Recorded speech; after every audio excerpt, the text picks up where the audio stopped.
Well, good morning. This is Kris Shoemaker, also known as Yehudah ben Shomeyr, and you're listening to Coffee with Kris, the time of the day where we share a cup of coffee and share a bit of the Word of God. All right, this is Monday, therefore it's our second Sidra, our second Aliyah of this Torah portion of Ekev, which means because. And today's Sidra and Aliyah takes place in Deuteronomy chapter 8, verse 11, going all the way to chapter 9, verse 3.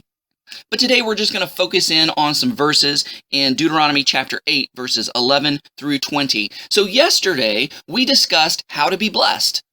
Who doesn't want to be blessed, right? So it was a pretty good devotional, a pretty good Sidra Aliyah on how to be blessed. But did you know that there is a danger in being blessed? Oh yeah, even good things come with dangers, if you will. So there is a danger in being blessed, but that's okay. I'm going to give you a heads up on what that danger is so you can avoid that pitfall that some of us fall into when we are blessed. So let's just jump right in.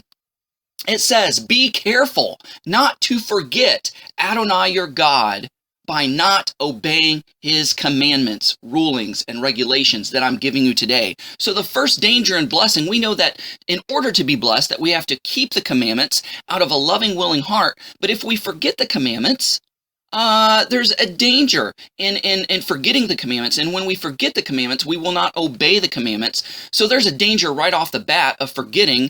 And by forgetting, we will not obey. And by not obeying, we will not be blessed. So that's kind of the first danger right out of the gate. Verse 12 says, otherwise, after you have eaten and are satisfied and built fine houses and lived in them, and increase your flocks, herds, silver, gold, and everything else you own, you will become proud-hearted, forgetting Adonai your God.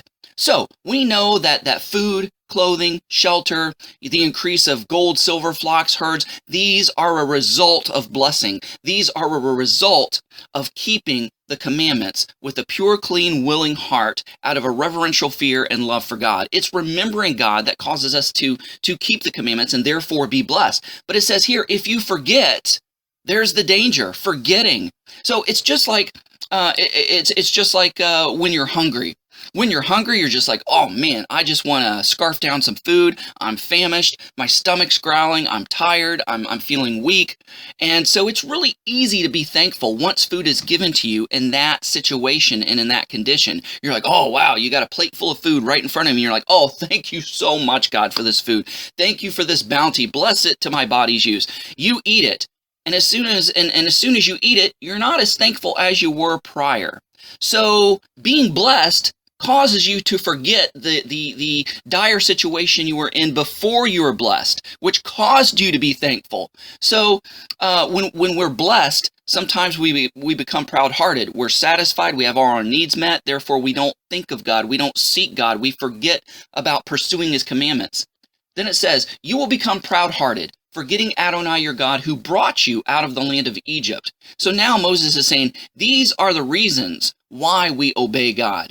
We remember all the great things that he's done for us. We kind of owe God, if you will, who brought you out of the land of Egypt where you lived as slaves. He's trying to invoke those conditions which caused us to be thankful. He's invoking the cause of being thankful for freedom, right? Who brought you out of the land of Egypt where you were slaves, who led you through the vast, fearsome deserts with its poisonous snakes, scorpions, and waterless, thirsty ground. You didn't have anything in the desert. You just ran out with the clothes on your back, basically. You were unprepared, but I provided for you. It goes on to say, who brought water out of a flinty rock? Who fed you in the desert with manna, unknown to your ancestors? These are miracles. They couldn't have survived without God's blessing and miracles. All the while humbling and testing you in order to do you good to the end. It was a hard go, those 40 years in the wilderness, but it was all for the good. No matter what troubles, trials, and tribulations Israel went through, to humble them, it was for their benefit, it was for their good. Verse 17, you will think to yourself, once you're blessed, you've got all that you need, you will think to yourself, my own power and my own strength, my own hand has gotten me this wealth. No, you are to remember Adonai your God, because it is he who is giving you the power to get wealth in order to confirm his covenant which he swore to your ancestors, as is happening today. If you forget Adonai your God, following other gods and serving and worshiping them, I am warning you in advance. I'm giving you a heads up, folks, today, that you will certainly perish. You will perish just like the nations that Adonai is causing to perish ahead of you, basically the wicked Canaanites, because you have not heeded the voice of Adonai your God.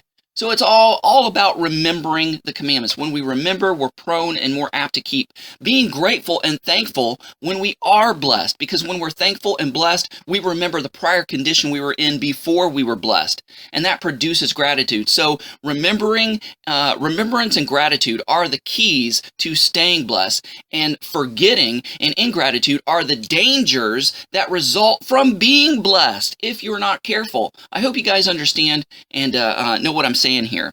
All right, guys, thanks so much for listening. Go out there and have a great day. Shalom and God bless.